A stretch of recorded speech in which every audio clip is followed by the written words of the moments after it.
Правда о крещении Руси. В давние времена, когда небо было ближе к земле и люди верили в мысли лесов и шепот рек, произошло событие, легенда о котором дошла до нас сквозь столетия.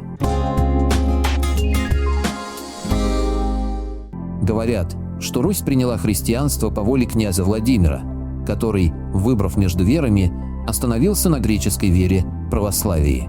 Эта история повторяется в учебниках, пересказывается в лекциях, увековечена в памятниках. Но что если все это лишь красивая выдумка? Что если за маской величественной истории скрывается тщательно спрятанная правда? Представьте себе, лето 985 года. Князь Владимир стоит на берегу Днепра, размышляя о судьбе своего народа. Его окружает свита, послы из разных стран предлагают свои верования.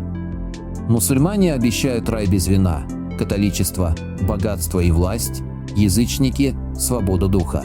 А вот и греки с их молитвами, свечами и церковью, где свет Божий проникает сквозь цветные стекла. И тогда Владимир выбирает христианство. Так гласит официальная история. Но так ли это было на самом деле? Или же мы просто поверили в красивую историю, призванную скрыть нечто гораздо более сложное и страшное?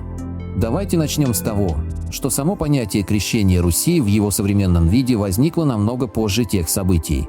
В повести временных лет говорится о том, как Владимир отправил послов для изучения религии. Но интересно, что описание этих поездок слишком литературно, почти поэтично. Это больше похоже на аллегорию, чем на документальное свидетельство. Более того, ни один из современников тех событий не оставил четкого, однозначного отчета о массовом крещении киевлян в Днепре.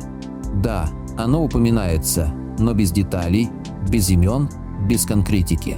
Интересно также отметить, что византийские источники того времени, которые обычно подробно описывают важные события, связанные с внешней политикой, почти не упоминают крещение князя Владимира или его народа. Как будто ничего особенного не произошло. А ведь если бы действительно случилось такое грандиозное событие, как обращение целой страны в новую веру, оно должно было бы отразиться в дневниках, письмах, записях Константинополя. Но этого нет. Так что же происходило на самом деле? Возможно, крещение Руси – не внезапный акт государственной политики, а медленный, длительный процесс, начавшийся задолго до Владимира и продолжавшийся много лет после него. Археологические находки подтверждают, что христианские символы встречались на территории Киевской Руси еще в VIII-IX веках. То есть, вера не была совершенно чуждой нашим предкам. Она уже существовала среди определенных слоев населения – купцов, воинов, придворных, общавшихся с Византией. Более того, некоторые ученые считают, что сам князь Владимир мог быть христианином задолго до официального принятия веры. Существует версия, что он был крещен еще в юности, возможно, тайно. Тогда вся история про выбор веры становится скорее пропагандистским мифом, призванным укрепить авторитет нового государства и легитимизировать переход от одного мировоззрения к другому. Еще одна загадка – массовое крещение жителей Киева. По преданию, князь приказал всем горожанам явиться к реке и погрузиться в воду под страхом смерти. Но как можно было организовать подобное мероприятие в то время? В Киеве того времени жило около 50 тысяч человек. Как они все поместились у водоема?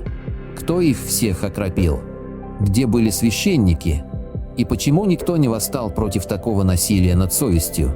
Скорее всего, речь шла не о массовом крещении всех подряд, о формальном принятии новой веры князем и его ближайшим окружением. Остальные же жители продолжали поклоняться старым богам, сохраняя своих домовых и берегинь. Язычество не исчезло в одночасье. Оно смешалось с христианством, создав уникальную форму религиозности, которая сохранилась в народных верованиях на многие столетия. Если присмотреться к древним изображениям, сохранившимся в рукописях и на стенах церквей, можно заметить, как часто встречаются элементы язычества даже в христианских сценах. Святые иногда имеют черты древних божеств. Это говорит о том, что новая вера принималась поверхностно, а внутренний народ оставался верен своим традициям. Кроме того, есть мнение, что крещение Руси было не только религиозным, но и политическим шагом. Владимир стремился укрепить свое государство, сделать его равноправным партнером с Византией. Для этого нужно было не просто торговать, но и иметь общую веру, общие законы, общие ценности. Христианство стало инструментом объединения, способом создания централизованной власти. Но этот шаг потребовал жертв. Многие древние святилища были разрушены, жрецы убиты или изгнаны, книги сожжены. Искусственно создавалась новая реальность, где старые боги стали демонами, а прежняя жизнь – греховной. Люди забыли, кто такие Перун, Велес, Сварог, Дождьбог. Их имена заменили на имена святых. Праздники перенесли на новые даты. И все это ради создания единой идеологии. Однако, несмотря на усилия властей, народ не отказался полностью от своих верований. Они просто переместились в сферу частной жизни. Обряды проводились в тайне, заговоры передавались по наследству, обереги хранились в домах. Даже сегодня, через 1000 лет после официального крещения, в русских деревнях можно услышать слова, обращающиеся к старым богам, увидеть ритуалы, напоминающие языческие обряды. Еще один интересный факт. В некоторых регионах Руси христианство так и не смогло полностью вытеснить местные верования. Например, в Новгородской области до сих пор живо предание о Велесе, покровителе скота и торговли. В Карелии сохранились следы культа Макоши, богини судьбы и плодородия. В Уральских горах до сих пор рассказывают о существах, которые живут в камнях и деревьях. Это значит, что крещение Руси было не полным, а частичным. Не радикальным разрывом с прошлым, а осторожным переходом, в котором старое и новое сосуществовали, переплетаясь между собой. Это был не конец язычества, а его преобразование, его переосмысление в новых условиях. Также надо обратить внимание на то, что в разных городах Руси крещение происходило в разное время. Не было единого дня, когда вся страна стала христианской. Одни перешли на новую веру раньше, другие – позже. И не все князья действовали одинаково. Кто-то поддерживал христианство, кто-то возвращался к язычеству, кто-то вообще не принимал никакой веры. А что насчет князя Владимира? Он был известен своей жестокостью, своими множественными женами, своей любовью к воинам. Если он действительно хотел осветить свою душу, то почему не начал с себя? Почему не прекратил свои грехи? Может быть, христианство для него было не духовным прозрением, а просто удобным политическим решением.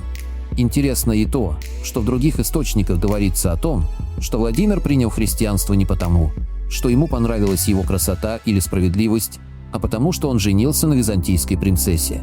Чтобы получить ее руку, он должен был принять крещение. Таким образом, религия стала частью дипломатического соглашения, а не духовного откровения. Так что же, получается, все было построено на лжи, на искусственно созданной легенде, чтобы утвердить новую власть, новую идеологию, новый порядок. Возможно. Но ложь эта была необходима. Без нее невозможно было бы создать единое государство, которое смогло бы противостоять внешним угрозам и внутреннему хаосу. Однако, ложь требует своей стоимости. Мы потеряли связь со своими корнями. Забыли, кто мы и откуда. Перестали понимать язык наших предков, их символы, их мудрости. Мы стали другими, но не всегда лучшими. И вот теперь, через столетия, мы снова начинаем задаваться вопросами. Мы ищем истоки, хотим понять, что было до христианства, что осталось от язычества, что может стать основой для нового возрождения. Мы читаем древние тексты, изучаем археологические находки, слушаем народные песни. Мы пытаемся найти правду, скрытую за красивыми словами. Именно поэтому важно не принимать все на веру. Важно задавать вопросы, сомневаться, искать. Только так мы можем построить настоящее знание, основанное не на мифах, а на фактах. Только так мы можем понять, кто мы есть и куда идем. Изучайте историю, читайте первоисточники, слушайте звуки прошлого. Не бойтесь сомнений, не бойтесь истины.